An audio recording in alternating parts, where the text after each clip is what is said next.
Hey everyone, thanks for joining me in another Craftsman's Corner video. The topic of this episode is the house. Going to give you some updates, and then we're going to look at some subscriber projects. Only two things to talk about, but each one is going to be pretty big, I think. First thing we'll do is take a look at the house. As you walk in, the staircase is right in front of you with the living room to the left, and then there used to be just a hallway right here, but I removed this entire wall. This is the dining room, and there was a doorway just right over here. So you can see the marks on the floor. I'm able to do that because all the joists were running this way, so this is not really all that load bearing. This is a two-story house, so there is some weight on this, and I'm not sure exactly what I'm going to do here yet. I was going to finish this whole thing today, but I've kind of paused to try to think about what it is I want to do.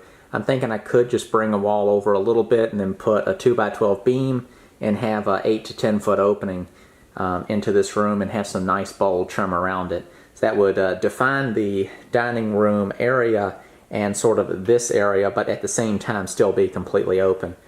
But I also like just this complete openness, and once everything is sort of drywalled back in, you wouldn't even be able to tell, but I'm not sure how much this structure that makes up the actual opening for the stairwell to go up influences the joist that runs across right there. I'm thinking there's going to be a joist that runs across and attaches to that, or there could be one more right here that it attaches to, but my guess is it attaches to the joist that that wall went right under.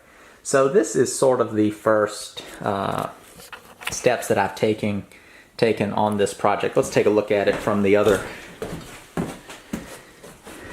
direction.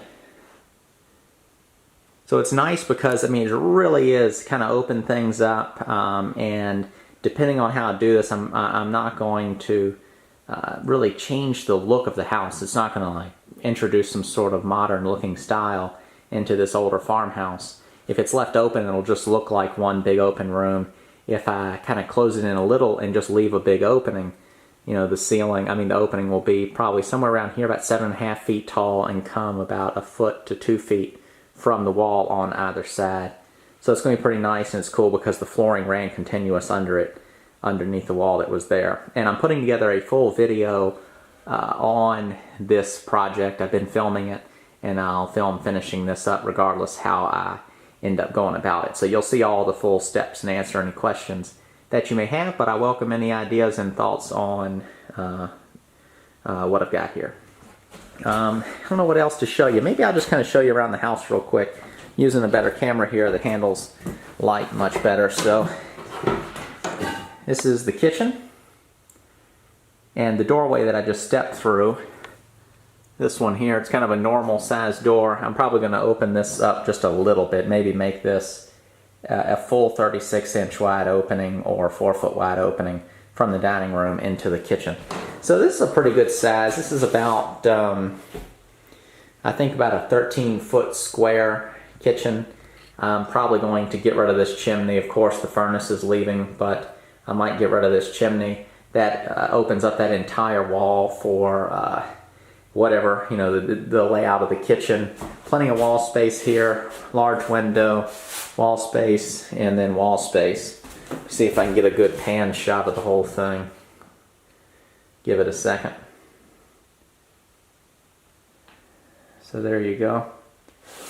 And then here's the little bathroom. This is the only bathroom in the house. Need to kind of figure out what to do about that. I'd really like to add another bathroom into the house.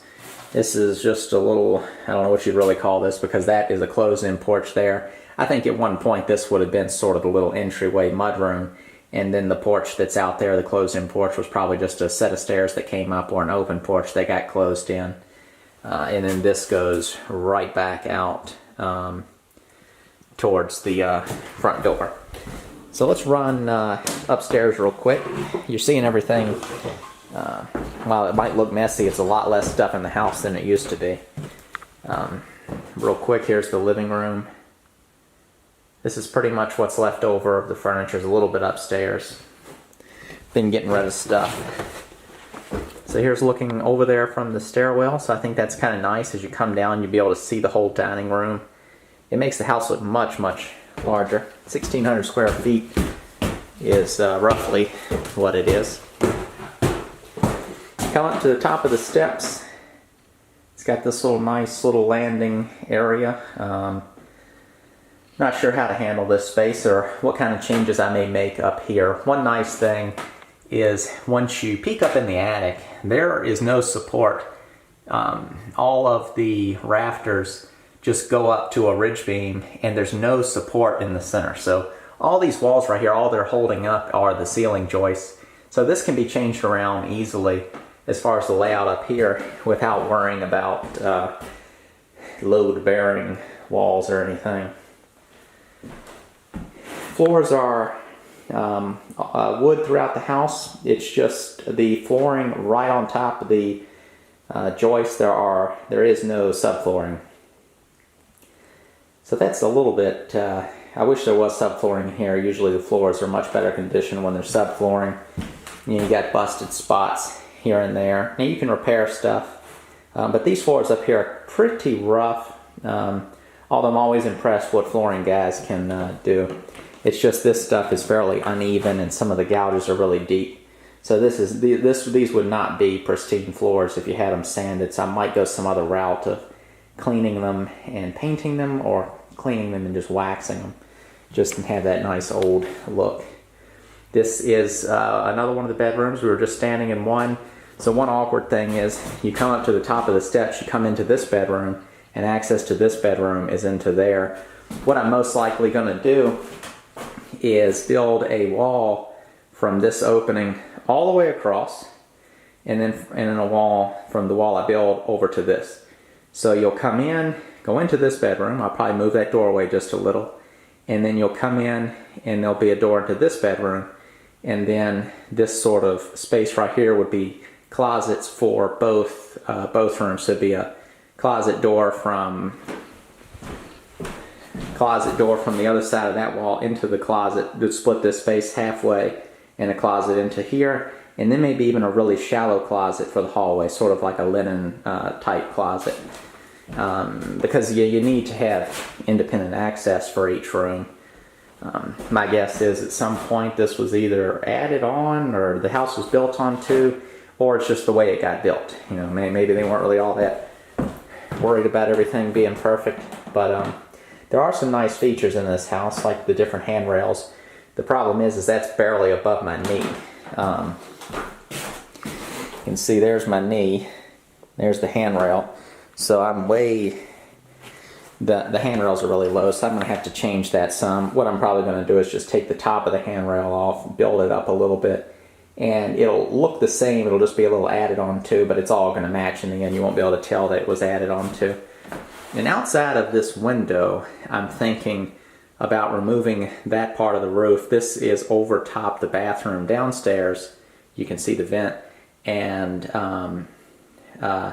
adding a second floor here and putting a bathroom, so you would come up to these steps, and then I would alter sort of the wall in this area to where you come up around another handrail and have a door into that bathroom be right there, and potentially access into the room from over here. So that would add an upstairs bathroom, which I think is really important, especially when you're selling this house to families.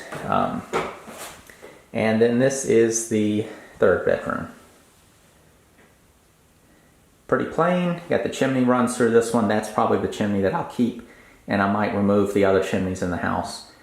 This one goes down into the living room, which I think that's something somebody may want. So I'll end up probably just boxing in around that chimney or painting it, leaving the brick. Somebody might like that.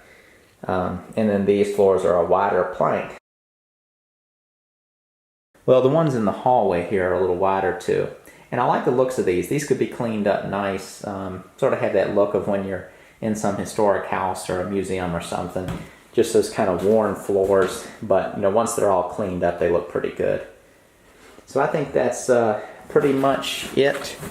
The only other thing to mention would be, you can see it's out of focus, but the tree outside, the big branch that I cut off, you can watch that video if you haven't seen it already.